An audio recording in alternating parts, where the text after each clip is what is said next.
Hello, travelers. Welcome back to the episode of Interview with the Vampire. Quite a time in the last one. I don't know if we've collectively come down, but I'm definitely like I'm less riled up. I got a little bit of sleep, got some shut eye. Intense stuff in the last episode. Definitely some sensitive stuff for me for sure. I felt very emboldened, to say the least, regarding my opinions of characters. All that I set aside, I still love the show. And I still like all of the characters. They're all very well portrayed. They're very interesting. They're layered. I'm recording these kind of back to back, I think, for the last 2 or 3 in the season. So I'm going to review comments once I'm all caught up, and I kind of am glimpsing what comes in. But as of recording this episode, I have not posted the previous one. So I don't know how I don't know where we are conversation-wise. I put a call to action. I challenged people to challenge me and tell me why I'm wrong. I've been seeing comments come up, and to be fair, they are few and far between, and judging by the ratio of likes, they are in the minority. But let me emphasize this again, as I emphasized this at the start of the season. If you like a certain type of reaction content channel and it's not mine, cool. But I'm not really going to be changing anything. If you want to watch the full 4K uncut,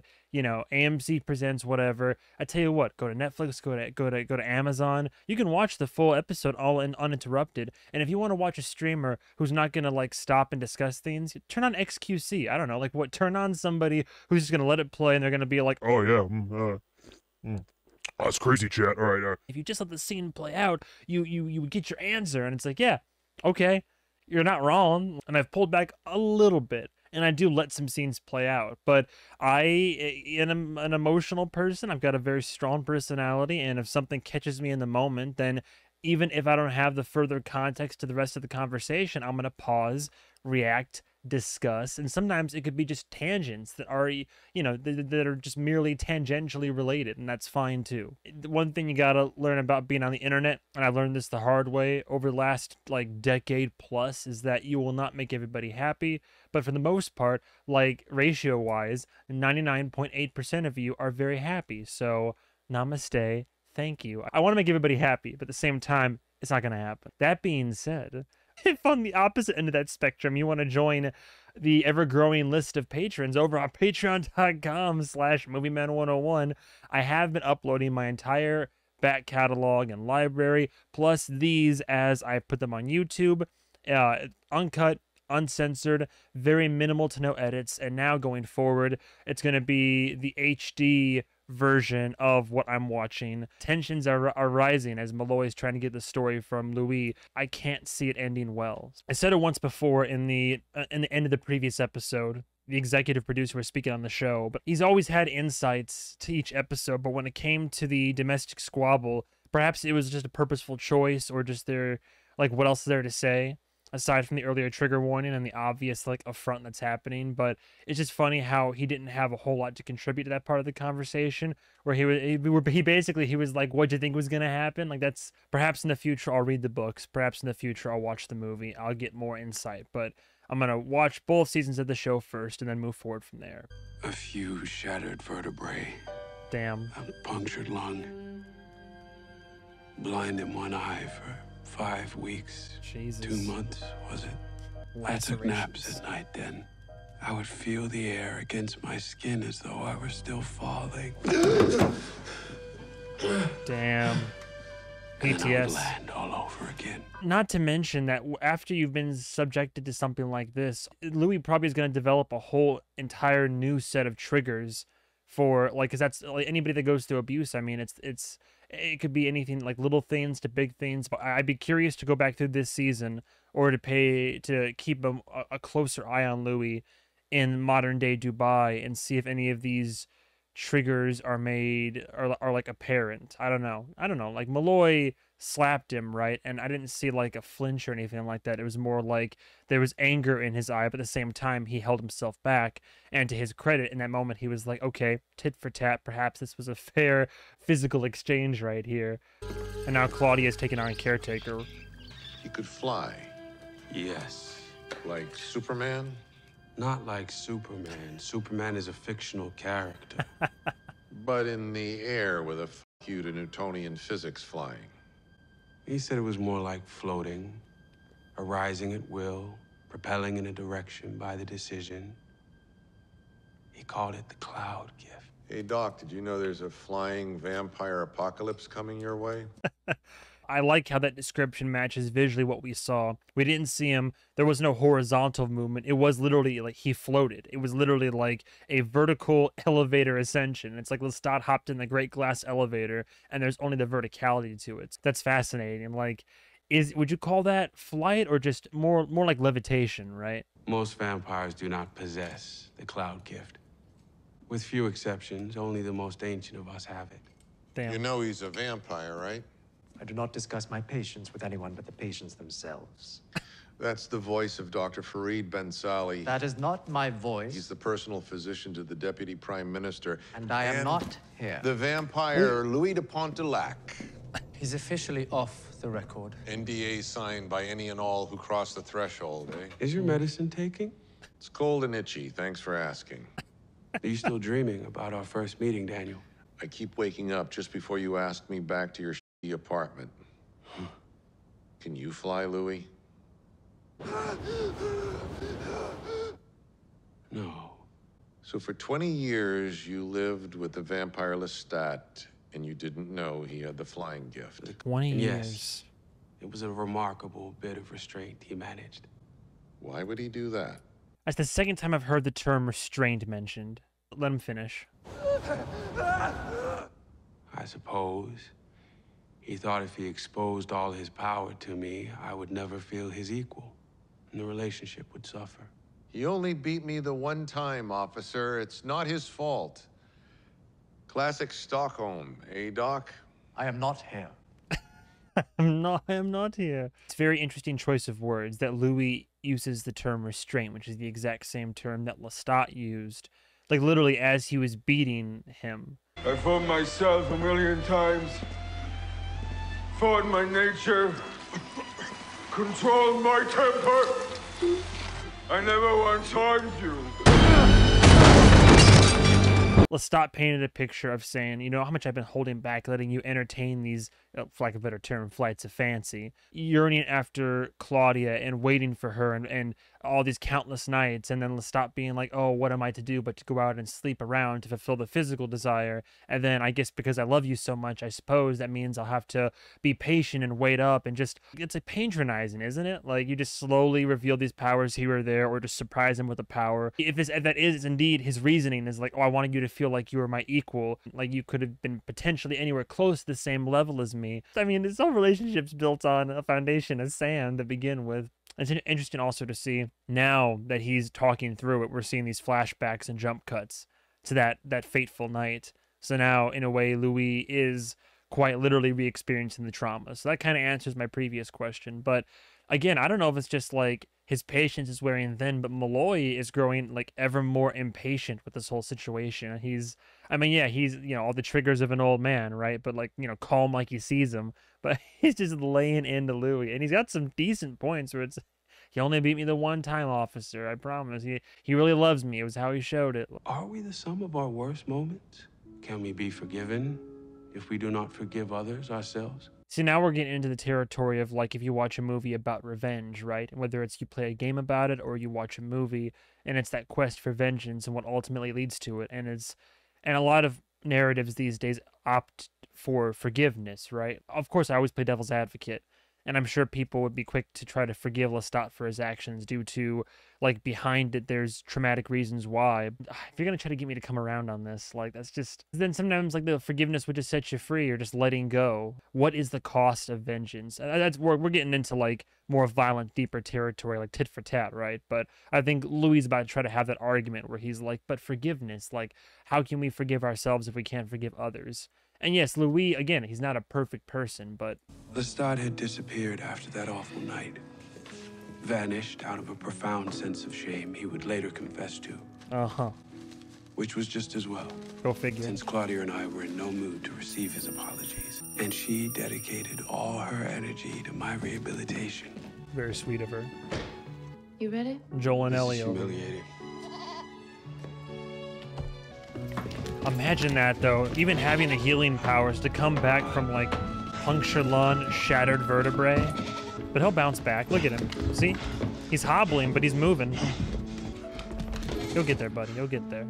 He saved her, and now she's trying to save him, too. We'll try again tomorrow. That's admirable. Again, these aren't the healthiest of relationships, right? But this is nice. If you ever want to talk about what happened to you while like you were gone, you know you can, right? Uh-huh. Or you could just tell me his name. Write it on a scrap of paper. I could find him. You gonna be my knight in vengeful black? I am at night. Don't move it. I didn't. Oh.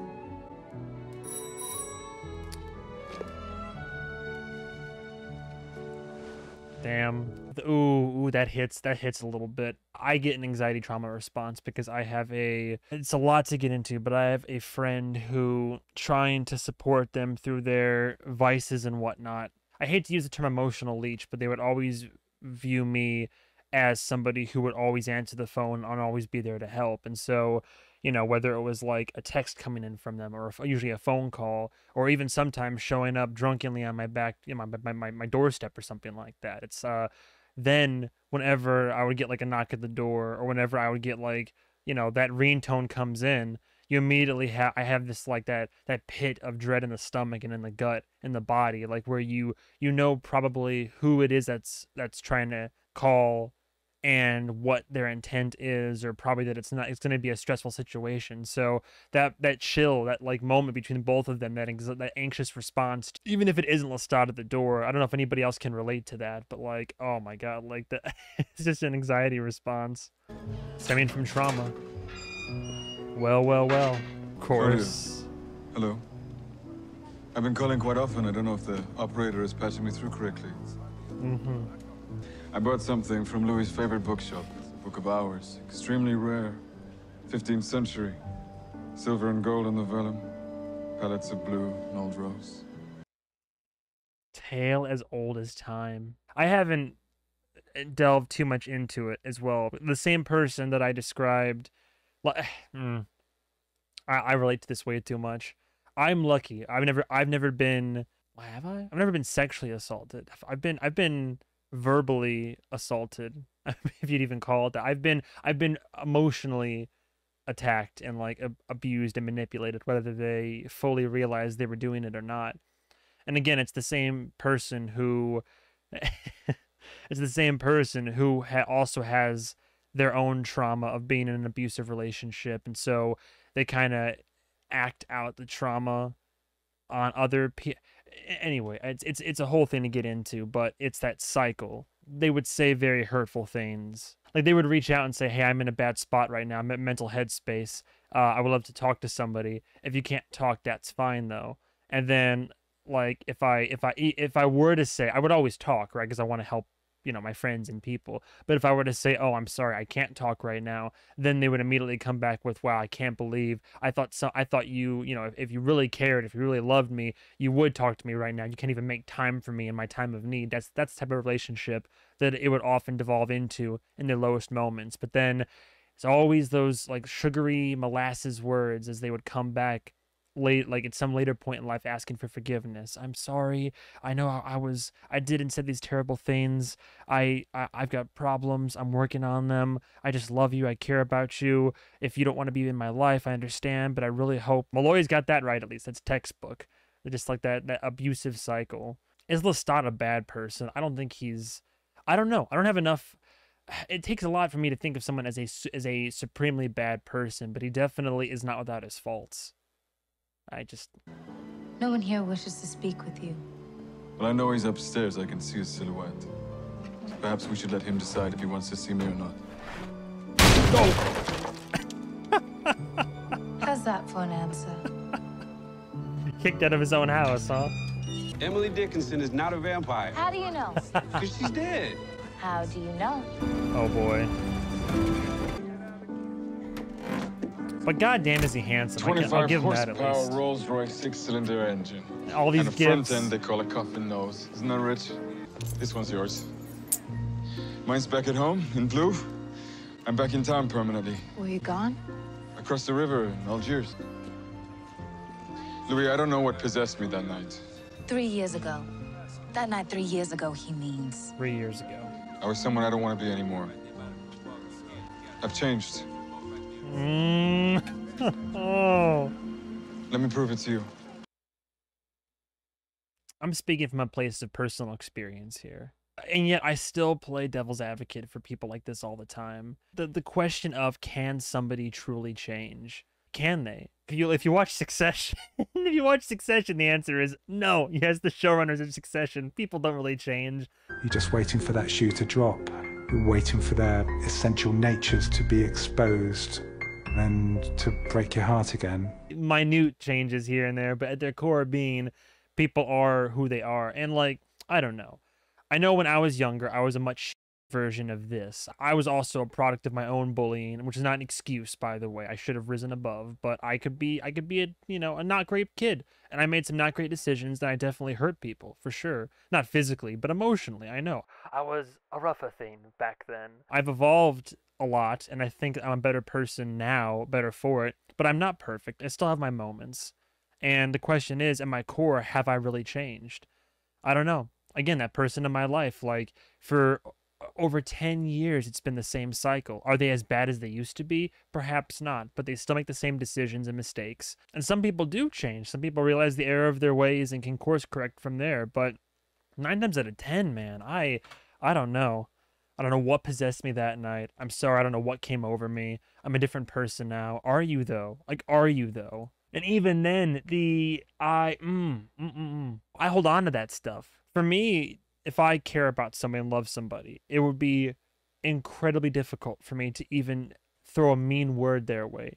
Perhaps criticism, yes. Perhaps arguments out of frustration, born from that, yes. But like, for me to really try to hurt somebody, I don't go out of my way, and it takes a lot to get me to that point. So whenever there's somebody that I care about, and if they're able to so easily tell me what a terrible person that I am, there's no context you're lacking because you don't know what I've done in the past or have not done. But I never forget that stuff. When it's somebody can find, like, just so easily look at somebody they care about like me and then say, like, do a mean thing or say a mean thing. That's all logged up here, and it's hard to let go. Now, sometimes people do, again, change, and then, we move forward for the better, and we both, me too. I've made choices in my character and what I do to be a better person going forward and try to stick to that, code of ethics, as it were. But God, that's just such a tricky thing. I'm nothing without you. I'm nothing without both of you. Question is, will I be able to come around? If you want me to go away, just say so. I'll obey you. I'll live your life forever. This silence is cruel. And you were never cruel, Louis. But he always knows what to say, doesn't he? For 6 years in all, these raw and desperate mea culpas came like the tide. And for 6 years, they were greeted with silence or fire. We burned more gifts than bodies in that decade. Damn. But they would not stop coming. And Lestat's relentless determination began to crack my considerable armor. Perhaps it was the modesty of the gesture. But in the spring of 1937, one broke through. He had written it himself in the music of the hour. Home to me. His first composition in 100 years. Oh, man. All these personal, meaningful, emotional gifts. Rashid, please play the song in question for Mr. Malloy and the doctor. I'm not here. He had engaged a local record company. And when the musicians they hired proved unsatisfactory, he played all the instruments himself. That's his voice. Yeah. Is this the first time that Malloy's ever heard Lestat's voice? It has to be, right? He pressed only one album, had the master recordings destroyed. You're listening to an inferior re-recording now. The audacity of it all was matched only by its sincerity. He had made the near-perfect Valentine with one flaw, one perfectly premeditated flaw.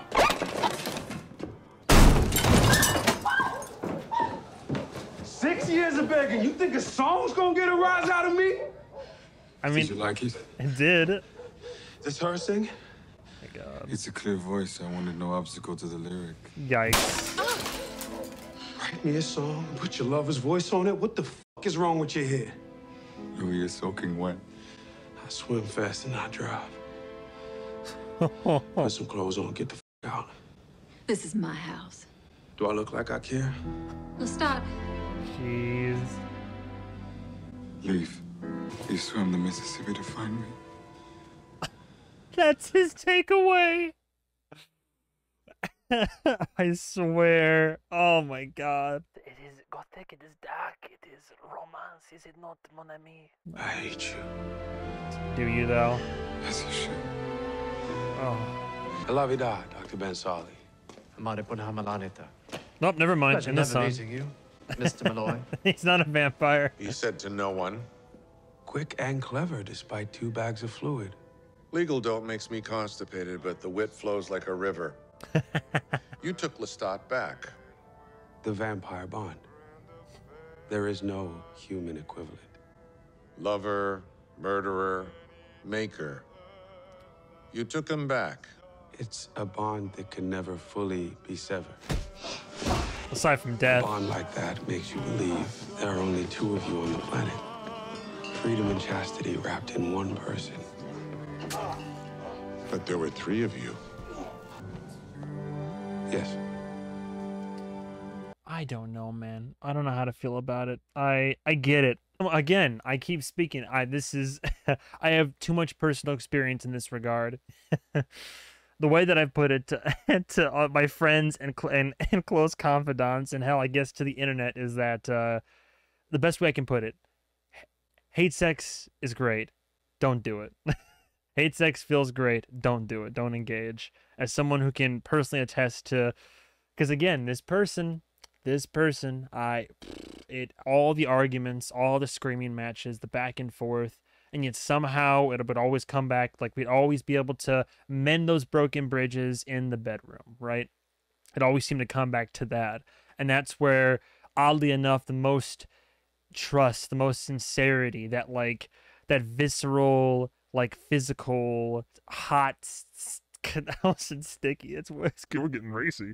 That like hot, sticky connection. I don't mind talking about it. I mean, I might as well. Again, it's just if it helps make people feel less alone in it. But I'm a hypocrite again, because I would always go back, no matter what they said, no matter what they did, no matter like how mean or rude or what types of slander or anything like that. I'd be their pillar, their supporter. I would try to play devil's advocate. I would try to write a checklist of excuses. And even now, like I maintain distance, and I have not like physically been in the same room as them for over a year, but every now and then we still chat, we still talk. Oh my god, I get it. But really though, like I think that once it comes to like blows being struck, I'm sure there's other people that are like that would say the opposite, right? There's plenty of other people that'll say, oh well, no, once that type of stuff happens. No, it was just, they'll say, oh, well, they acted like this. They weren't themselves. It's not going to happen again. A moment of weakness. But for me, that's when you see like someone's true character like that. An argument's one thing. A verbal altercation is another. It is a step above that. But when it comes to something that physical, and then also just like Lestat's overall track record of his mannerisms and what he does, how he behaves, what he's said, and his like emotional manipulation and certain like mental tactics and all that, I have no doubt that Lestat and Louis both love each other in their own way. This is not a healthy relationship, and I understand how we've gotten to this point. It's hard for me to get on board, and it's harder for me to give forgiveness in this circumstance. So again, I have not been beaten or assaulted in such a way, so I can't entirely speak to someone who's been in those same shoes, but I'm in an off-brand shoes. I'm in a very similar set. Rule number 4. Kill Antoinette. Oh wow. Antoinette is my own private Affair. They got into it, huh? It's a child interfering in the romantic lives of her parents. Child? She's coming up on 33. What to say? Making a promise in vampire years. Maybe, but I'm not your child anymore. That's rule number 5. I'll be your companion, your sister. It's not as simple as choosing a new family configuration. Now I'm your cousin, now I'm your aunt. I am your maker. But not my uncle. or my daddy. I'm your sister, or that's the door. Rule number 6. I know I'm doing this for him. I wouldn't want to confuse you. No lies. And that includes lies of exaggeration and of omission. For instance, if you can fly, tell us you can fly. Sis. Grand proclamations and portentous looks. Do you think I'm withholding? Yes, 100% yes. And also, look at this. Again, like literally, for how many years was it? All these years, Lestat's like, please come to me, let me back in. I love you. Here are all these lavish gifts.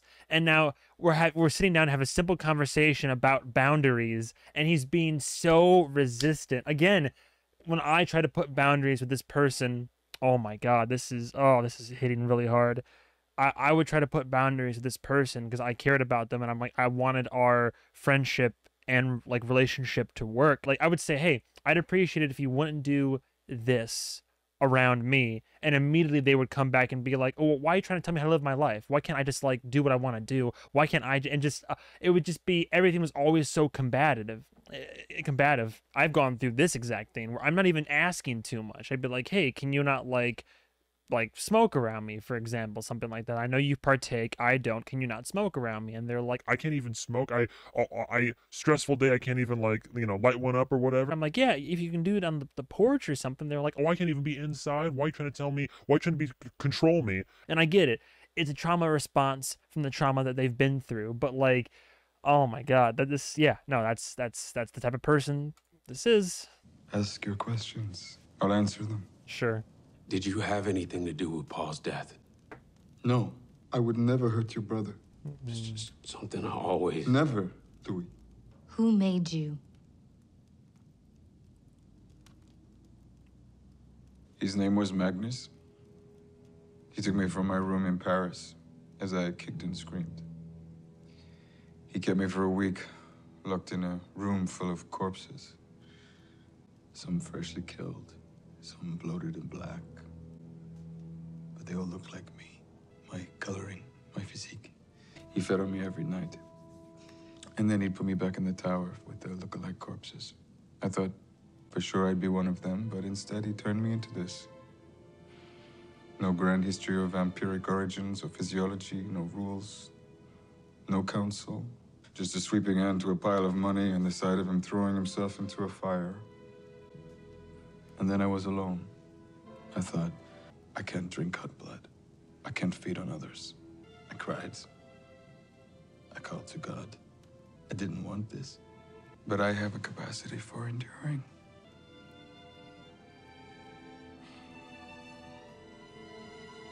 It's why I don't particularly like being abandoned. Kill Antoinette. Now, I do like scenes like this. I like to peek under the hood of what makes him tick. I'd like to get more of his backstory, which, like I said, I'm sure is traumatic as all get out. And again, I can sympathize with Lestat. I also have abandonment issues in a different sense. Again, not as severe trauma, but it's on us to try to become better people for it and rise above. And in a lot of ways he has. He tries to be a purveyor of the arts, try to make the most of this, what he now refers to as this like grand gift, and try to attribute his situation. It makes sense. He was forced into this. Unlike Louis, who had a choice. Granted, it was in a moment of weakness, but he offered Louis that choice of just tell me to do it and I'll do it, and we can be this together, and I'll kind of show you the ropes and all that. He's not pristine, but he's trying to become better than his circumstances and his own past, which was that he was tortured, fed upon, forced into it, and then his master literally, if he's to be believed, it was like, here's everything I have, killed himself, and then Lestat just inherited everything and had to figure all of it out himself. Like I suspected, there's reasoning behind why Lestat is the way that he is, but again, it's up to us to try to rise above that and to become better than, and not just repeat these cycles of trauma and abuse at the end of the day. That's a shame, though. And then you can tell right there, like look in Louis' eye, Louis is becoming more and more sympathetic towards Lestat, learning more about him. He already cares. There's already love and compassion there. Toxic or dirty as it may be. That just kind of like brought him a little bit closer to Lestat. But Claudia is she's so ooh, she's still so burned. Like she even said, I'm not doing this for you. Like, cause she's, you know, her and Louis are like that, even though Lestat's her creator. So she's only doing this for Louis because she knows how much he means to Louis. Years accumulated in the small city were catching up to us. Whoa. Damn. Our home was often vandalized. Perhaps we should move. It was an awkward time. I loved Claudia with all my heart, and I loved Lestat with a wounded one. The work would be convincing the two to find room again for each other. I would have to lead by example. I'd like to ask a question if that's amenable to you both. You don't have to ask permission. Oh, of course I do. This is the new paradigm. The lambs for the bosserons. Oh, That's metaphor. I always took you for a dog, Lestat. Ask the question. Is it still 4 legs for Louis and 2 legs for Claudia? I eat what I eat. She eats what she eats. We respect our differences. Well, it's always made me feel loathsome, like I'm looked down upon for my body's needs. Well, you don't actually need it. See, there it is. It's an air of superiority when you say that. I didn't say you couldn't. But Claudia kills people too. So why is Louis like looking at Lestat a certain way if Claudia's still killing people? So why isn't Louis looking at her like, oh, you could eat animals too? Like that's a bit of a double standard, isn't it? Just saying you don't have to. I agree. I know you don't mean to, but I feel the same. There we go. Feel tolerated. Fair call out then. Why didn't you ever say something? Well, it's obvious she doesn't want to upset you. I can speak for myself. Every night, we hunt. And every night, these feelings arise. It breeds resentment. I don't want that. Well then, at the risk of paralyzing this household with more compromise, may I propose another rule? When we hunt human. We Next are a target. vampire. We should not... Call me a dog, but an honest dog. No, you know what? That was a fair point, because literally, like, then as soon as I addressed it, you know, Oh, MovieMan, why'd you pause? She was about to talk about it anyway. literally as I addressed it, then she addressed it, which is that, yeah, he always held such resentment towards Lestat, but like, where's that resentment towards Claudia? Like, because then he's like, oh, well, you know, we eat how we eat, but like, even Claudia's like, no, I feel he just didn't verbalize it towards her. So the solution is now we all think you could try a little harder to get on with him? hunt human together. Have you asked him the same question? Teaching the piano, the chessboard, isn't he? He hasn't taught me to fly. It's not something you could teach. You're born with it or you're not. Another one of his lies. She's understandably distrustful, though. I don't know if I feel as aggressively as she does. Well, maybe I do. We were wondering where you were. It's No his lies. nature to lie. Oh, killed her. I remember. Steve smoking, You found like that in her home. souvenirs?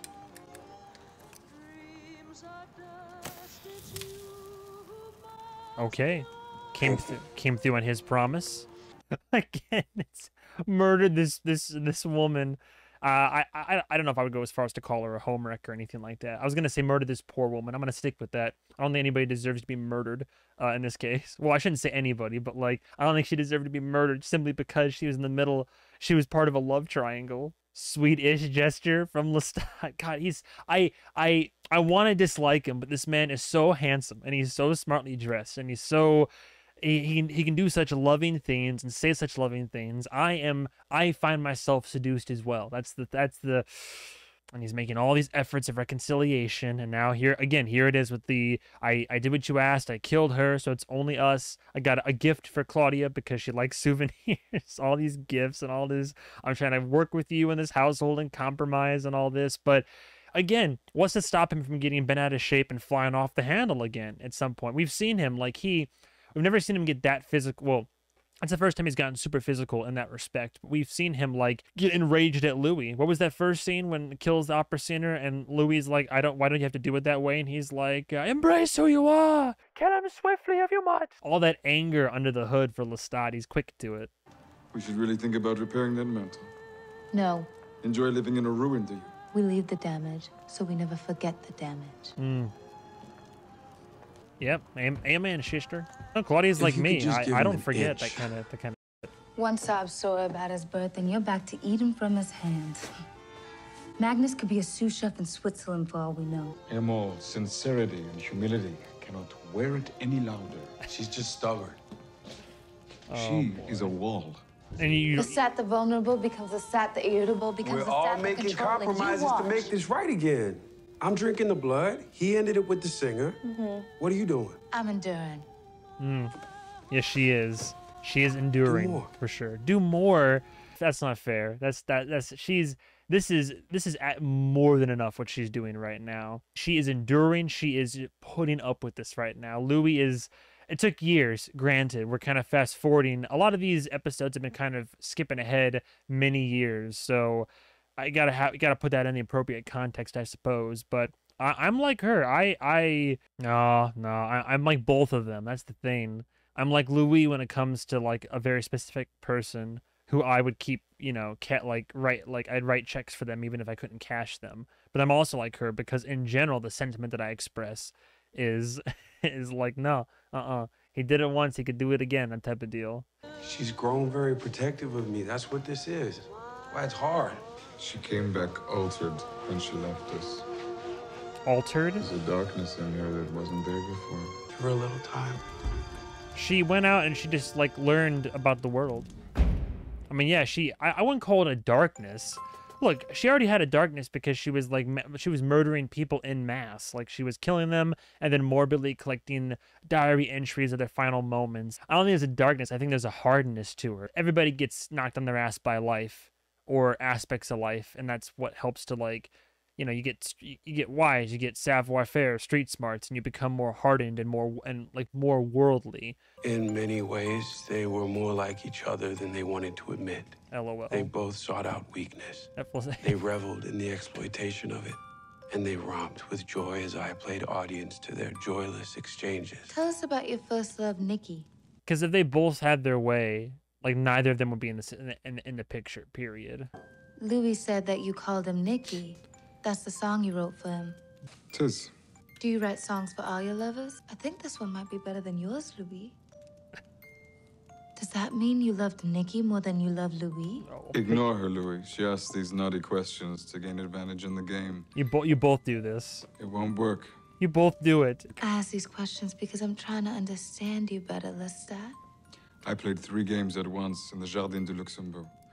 And one of my opponents was UNCUT, who you know, of course, won the Paris Championships of '78. And Of course, who later doesn't that know who afternoon won the Paris adjourned Chess to a draw. Championship of '78? My So mama taught me please that before I continue started with your crawling. tedious interrogations. And I once again put you in check. Did Nikki kill himself like your maker Magnus? Oh, here we go. As the music box. Check.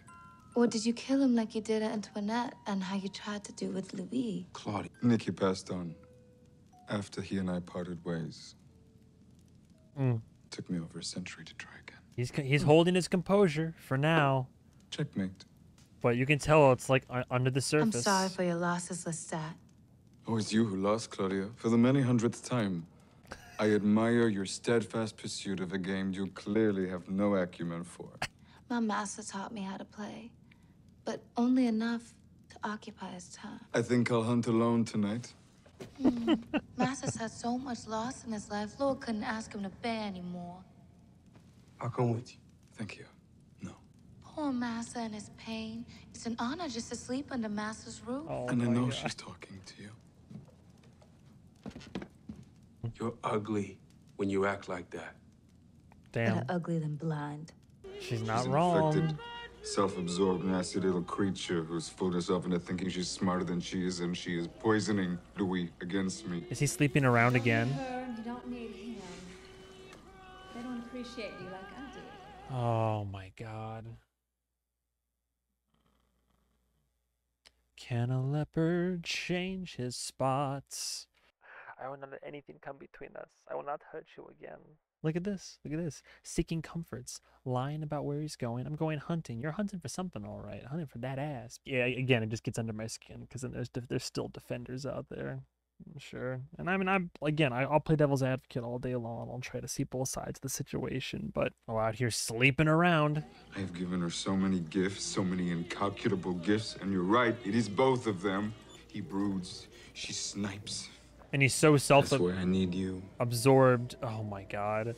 And he's so self-absorbed that, like, can he truly not see the reason? He can't see through all that. Like, I'm sure he can to an extent, but in his mind, he's like, but I'm doing all the right things. I said all the right I'm sorry words. I give all the gifts. I'm trying so hard. How can they not just forgive me and move on and immediately get over the terrible things that I said and did? You fortify me against them. Unless You're he, like me. Unless he is just hunting right You like now to laugh. and is about to slaughter her. You make me laugh all the time. Because he prefers to kill in the throes of passion. You should go away to start. New York, Chicago, Los Angeles. Now that I'm dead, I can be whoever I want. I've been working on a new name. What do you Wait, think oh, of... I didn't even recognize her. Oh my, I'm an idiot. Oh, dude, she's that. Whoa. First of all, I'm sorry for being so dumb. Dude, she's that bought in. She, like, did she give up a finger? Oh my god. All of this, oh my god. All of this built, predicated on lies. Lied about getting rid of the love triangle, about killing her. He's screwing her, keeping up this ruse of a relationship. He's feeding off of her, and she's going along with it all because she's so head over heels for Lestat and wants to run away with him and have their own life somewhere else. Oh my god. He's trying, all right. Get out of town. Don't be ridiculous. There's no place for me other than New Orleans. Is that right? You got me stashed away here in Ponchatoula. How am I supposed to make a career here? I seek refuge from complaints when I visit you, dear. Oh my god. I know that, but promises were made. And promises will be kept. I am withering here, Lestat. Who's gonna hire a singer who don't sing? Who's a cripple? No. That's what gloves are for. Using her. I didn't mean to make you mad. I love you, Lestat. No, good for you, Claudia. In a sleazy hotel, It wasn't no shocking. less. It was perfectly consistent with his nature. Yes. He'd been told to do something, and brat that he was, didn't like being told what to do. I'm sorry, Louis. It's all what it is. He's the father of lies. And if that's the kind of desperate trash he wants to love, then let him have it. He doesn't love her. You heard him say it. Spit in a sandwich and serve it with a smile. What? It's only fun if you get to watch him take a bite. Odds are a town away, done by design. He wanted us to discover it. But why? Because he's all kinds of up.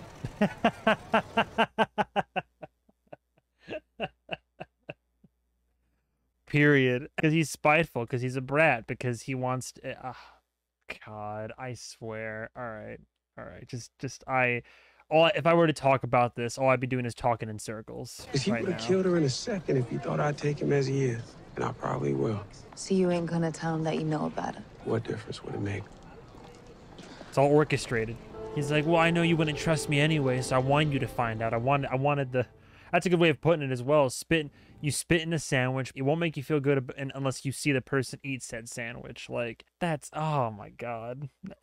I have so many different thoughts burbling around in the head that I'm at a loss for words. There's a train leaves every night for New York. All I can do is watch. We could hide out in Harlem for a few, then hop on a boat. Take us anywhere we want to go. Anywhere sounds like nowhere. Talking while together. Bucharest, ancient towns. These man's with checked more out. like us living in them. And they can't all be like him. Or him. We can get on that train, Louis. Louis. The numbness remained. Hardened somehow into a disassociative shell. A vessel of acceptance. Of tortured rationalization. This life, it does a number on the head. On the soul. If we even have a soul. And off to Antoinette. I'll see you both at dawn.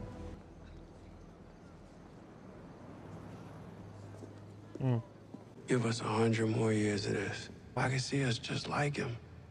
I can see it, Claudia. Well, I can't. Train's leaving in an hour. Get off that bench. Bună ziua, mă cheamă Louis. Care e drumul spre vechiul castel? I can barely speak French and English. I just hold you back. when he hurts you again, and he will, come find me. I'll be in. Prague. Bucharest. Varna. Silistra. Ploiesti. Could never get that one to tumble out. Right. That's a shame. Louis holding himself back. And for such complicated reasons that are so difficult to appropriately articulate right now. That's just a damn shame right there. I'm on Team Claudia. The knowledge and the experience that you've had and experiences, we're imperfect beings. From Claudia's perspective, she's like, it's up to us to rise above that and try to be something better, to try to be better people. Let's leave this home, leave this area, go be our own thing, try something different, try to make it work, try to be better beings perhaps. Or he's stuck and he's rooted.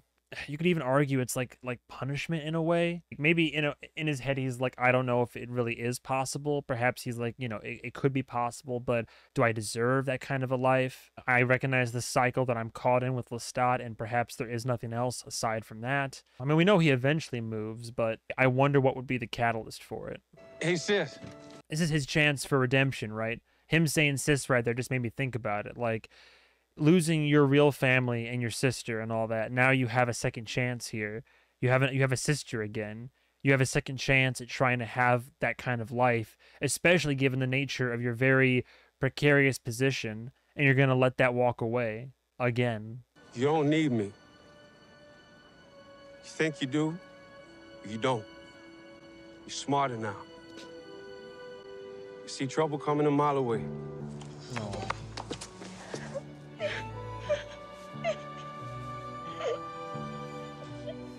And also, great job for the actor. I love the growth of how she went from, like, she portrayed a naive child to portraying this, like, astute adult woman, this character. Dark woods. Bravo. She, of all things on the earth, deserved a nice seat and a wide window to watch the countryside blur before the glass. But it was 1939, and the only Negro allowed in first class was the porter. And the Negro passenger rode the rear. The Negro vampire made do with what was left, which was fine with her. Good for her. This is the part of my story back in San Francisco where you said, and I paraphrase, give it to me. Make me a vampire now. In the eyes of a 20-year-old, you were wasting the gift. He asked to become one. You're in your 20s, Rashid. What do you think? Well, Mr. Dulac presides in the most desired real estate in the country. I do not see the waste Mr. Malloy sees. Yeah, well, he lived in a dump the last time we did this. I'd give it to you now. A still hand. Time to watch your daughters marry. And divorce. And die. Kind of a nihilist, isn't he? Save it for the rent boy. May I be excused, Mr. Dulac? Are you planning on slapping me again, Daniel? No. Interesting. I'd give it to you now if you asked again. I teased the sun that night in Jackson Square. Thought about the walking cane and pile of ash they'd find in the morning. But Paul had forever ruined Grace's wedding night. And I would not do the same to Claudia on the anniversary of her escape. Damn. Oof. God, I can relate in this. I've struggled with suicidal ideation. It doesn't strike as frequently, anywhere near as frequently as it used to, but oof, because this is like the third or fourth time in the show where Louis has either like been on the verge of or considering suicide. But that's also part of what kind of might stop you. Like, I think if Claudia wanted in the picture, like he just said, he would probably just do it. I teased the sun that morning. It's like that old meme where it's like you take yourself out, but then mom would be upset, mom would be sad, that type of thing. Because you got to figure, based on where you are, who would find you, and then who all it would affect. But at the same time, when you're in that headspace, you get very selfish, and you think, well, you know, if I'm at this point, I don't care what anybody else thinks because this is about me. I'm only speaking in my personal experience. Is that when I was in those lowest moments, that's where my mind would go. Is I'm like, I just want to do it.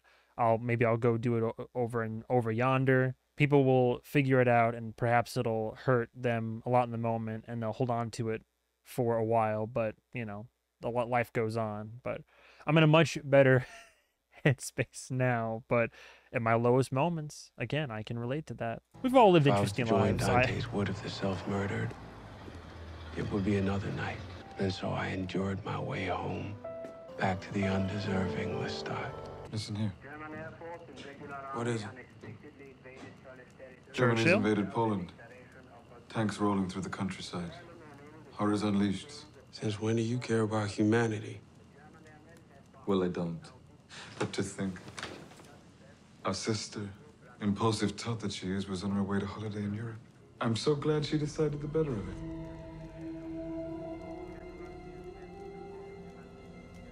We'll have to make it up to her stateside somehow. Won't we, Louis?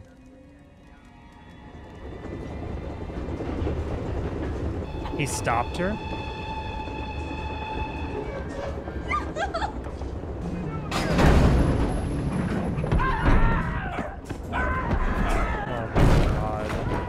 Couldn't let her go. Tickets, please.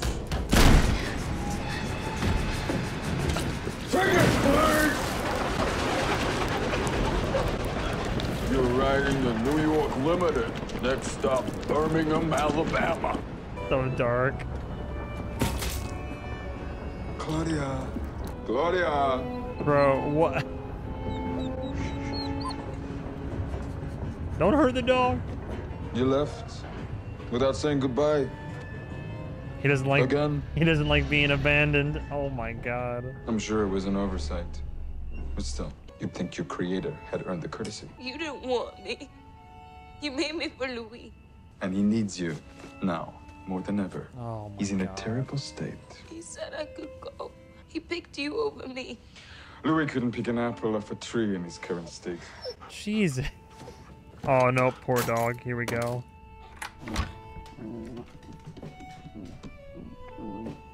Oh, he'd grip it to clean his and hands. weak as he is, the stem would hold. Let me go, Lestat. A Louis' hour of need. I'm afraid I can't allow that. Oh my God. He's very fragile right now. Worse than the last time you abandoned him. When you filled your head with knowledge and hitched a ride on a motorbike. Jeez. We wouldn't talk of it. Louis insisted I not ask. I love our family. But the rules are no secrets. Fortunate for our family. Like, Lestat's kind of he's like a villain, man. He's like a villainous character, dude. This Machiavellian vampire. When I put my mind to it, I can hear the thoughts of other vampires at a very great distance. And he found him. Did he kill him? He thinks of you often. Bruce? Bruce. Fucking bastard. I couldn't agree more. What he did to you was in very poor taste. So he did, in fact. Could you imagine if something like that happened to you again? Louis would never forgive himself. Back in your cage, sweetheart. Damn. And he's talking to her and the dog. We endure each other for Louis' happiness. So come home and make him happy. Jeez. Because if you try this again, Claudia, I won't snap your leg, defile your pocket, and zoom off on a motorbike. I'll turn your bones to dust. Wonderful. What a wonderful character. Don't we love Lestat? Don't we love Lestat? I swear to God. As the evidence packs, as everything he does and says stacks up, I just think back to the people in that first episode that are like, don't be mean to our baby. You're crazy. You're out of your mind. And make sure you smash that dislike button. Make sure you... Love to hear the comments. Love to hear the conversation on that one. threatened her life. Was like, if you try to leave again, I need you back only because without you, Louis will crumble. If you leave again, I'll kill you. I'll disintegrate you.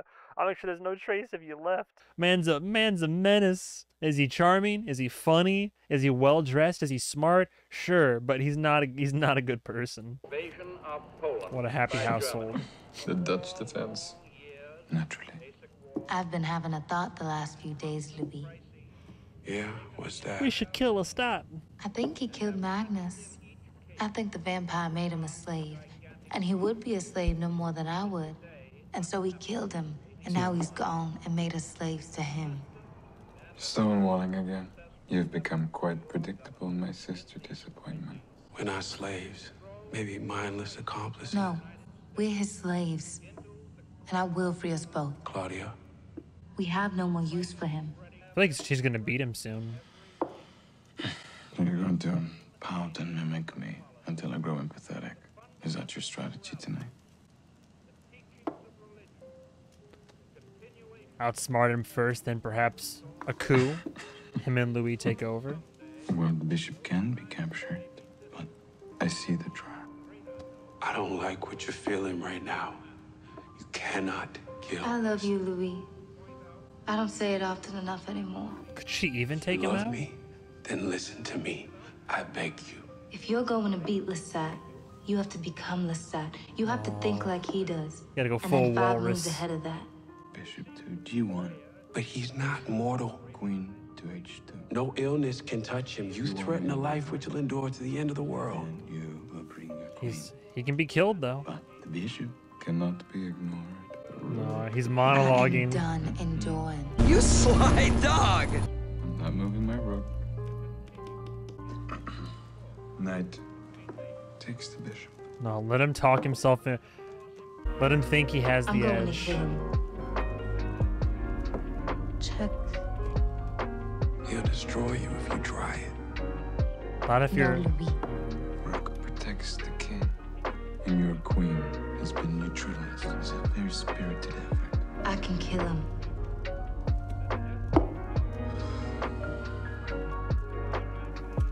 Another baffling pawn sacrifice.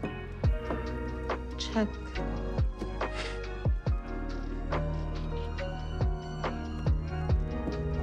And I want to tell you something else now.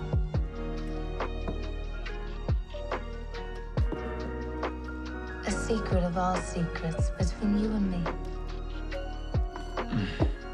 No, you're giving up bishops and knights for pawns. I don't know chess. Queen. No, that can be. The secret is, Louis, Queen on one side, Rook on the other. you want to kill him too. And you will enjoy doing it.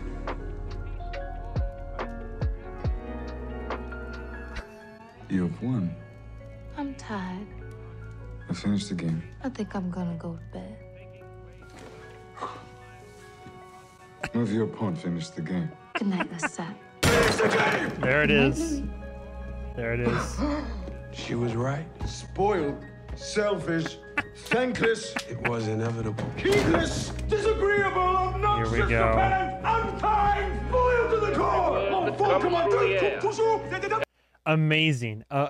Says so much. Amazing. Oof, beautiful. That's all it took.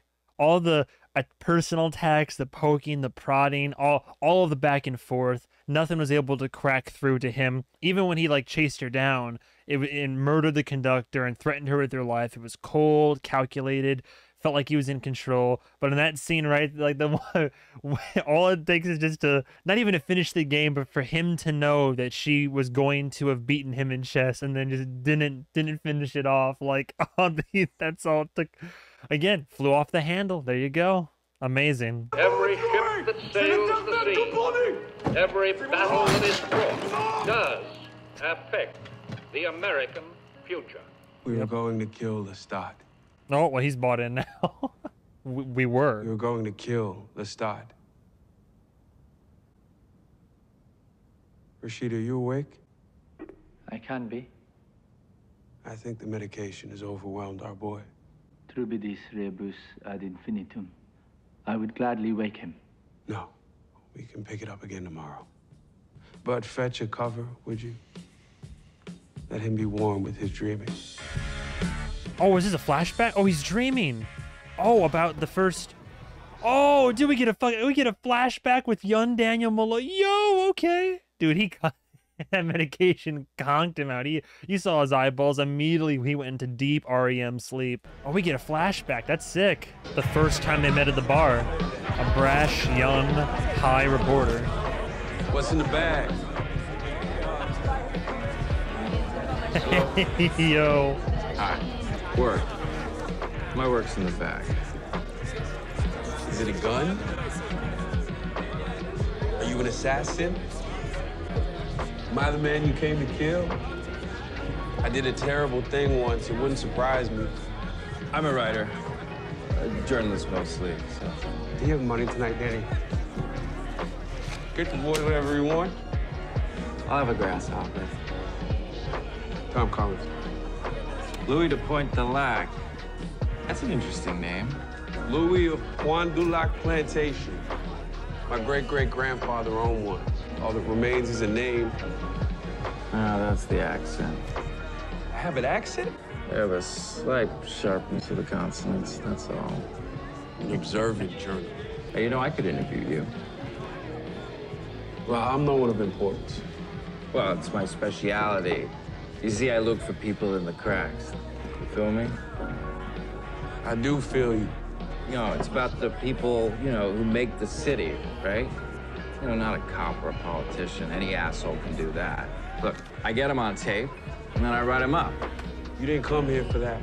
I know you're struggling. Danny. It's Daniel. I have what you're looking for. High quality, fitting a man of my taste. I have a room over on Dificedero, not too far a walk. You an artist?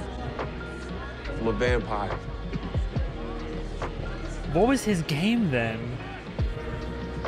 I want to interview you. He was here waiting for Sounds this guy fun. to show up. I mean, if something happens, you know, I'm cool, but I really want to interview you.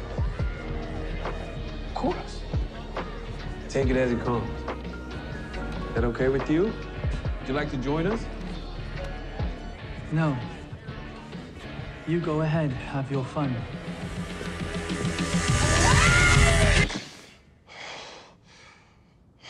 Wait, okay, no, I think he just injected himself into that dream there real quick. Wait, so how much of that dream was...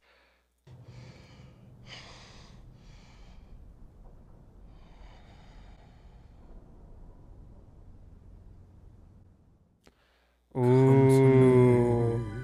Oh, that was interesting right there. There's a couple different questions, like a couple different ways you could look at that. I think that was just him poking himself in, because he did, like, at first you think, oh, you know, maybe he's a vampire.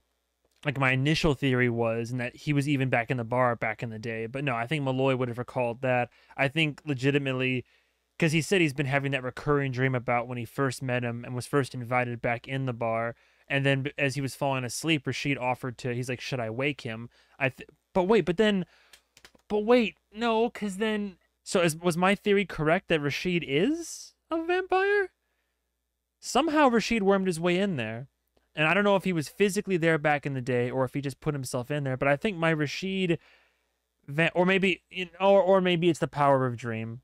No, you know what? It could be the power of dream, where it's the present mixing in with the past, so the dream's a little bit different this time. No, wait, because it also said in the episode, this is in the episode description to be fair, it said in the episode description that Malloy has a revelation while in Dubai.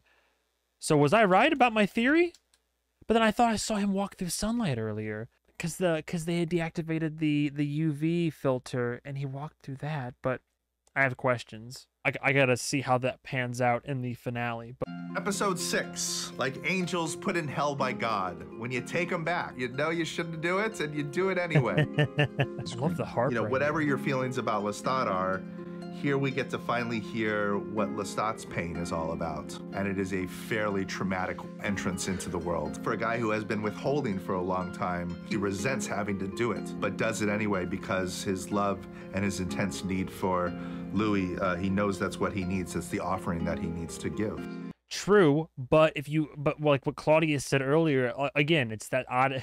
It's not quite the odyssey of recollection in this circumstance, but someone who has a history of embellishing and lying, how much of their story and their recollection can you trust, right?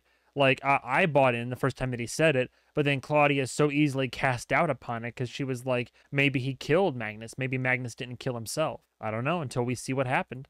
Lestat has had to go through life figuring it out blindly. One reaction to that, which is Louis accepts it, and there is Claudia, who is still skeptical.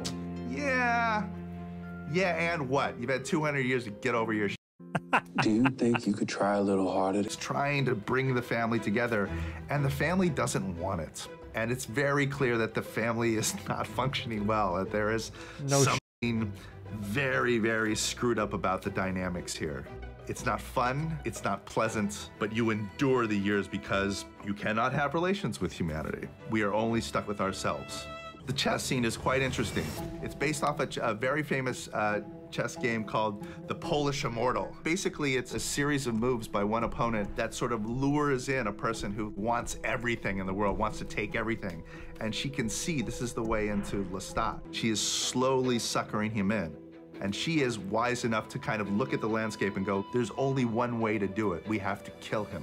She, through this chess game, sees it's possible. We could do it. So we can outthink him if we know his weaknesses. And she just needs Louis to be on board for it. But do they? Will they? I don't know. I'm about to jump in and find out, though. Yeah, I love the chess scene, too. That was great. Yeah, you guys weren't kidding. My head hurts from this stuff, man. It's good. It's really good. Great performances. Visually, the aesthetic is still pleasing, but this can only hold for so long. And my head's reeling based off the Rashid bar scene, because it's like I can't extrapolate clearly what that means, and I love it. The fact that so many times on this show, I'm faced with so much mediocrity in media a lot of the time, whether it's movies or TV shows where things are painfully average, straight A to B. There's an answer for everything. You can see stuff coming a mile away. And yeah, to an extent, some aspects of the show, like you can kind of like, read the writing on the wall for a lot of what's going on in the show. But then there's other moments where I'm starting, like there's stuff that's like so intricately layered and there's like depth and detail and that doesn't quite spell it out for you. Rashid is a person, and my theories revolving around him, and that whole dream sequence I'm taking like from what's been said in the past, what I've observed in Dubai in the present, and then the implications for the future and how he got in there. Like, did he get in there just because Malloy was dreaming? Did he get in there because Rashid is a vampire and has been for as long as Louis has? Was he in there because he is a vampire but it just projected himself into the dream? I don't know. Who's to say? There's so many questions. And then there was like evidence I've been seeing, but then there's stuff to the contrary because I'm almost positive he walked through sunlight earlier. So then I'm like, well, is it just a... Anyway, all that aside, I'm going to leave any final thoughts and speculation for when we're about to finish the first season because we only have one more episode to go. As always, thank you guys and gals so much for watching. All my content's on YouTube. The free stuff you can do to help, you watch, comment for the algorithm, like the video, subscribe to be, part of this community and to go along with it. You can find me on the social medias as well. You can find me on Instagram is mostly where I'm active the most, MovieMan 101 Pro. Twitch, I do gaming. As of doing this, I'm playing through Black Myth Wukong right now, but I'm a kind of a variety streamer, and you can find a full, unedited, uncensored cut of this with the HD recording to accompany it over on patreon.com/MovieMan101, where you have access to my full library of reaction content, all uncut, all uncensored, no ads for a minimal fee. My current Patreon supporters that are supporting me at that tier, the Hello Travelers tier, and if you want to upgrade to the I'm something of a movie man myself tier, I do full movie reactions and commentaries over there, and I do take requests. Stay tuned for the season finale of season 1 of this just messed up, wonderful little show a brewing cauldron of emotion right now. This unearths so much like personal trauma that I have. I'm trying to see all sides of this situation, but it's the beauty and the horror of a show like this. Have a good day or good night, and goodbye, travelers.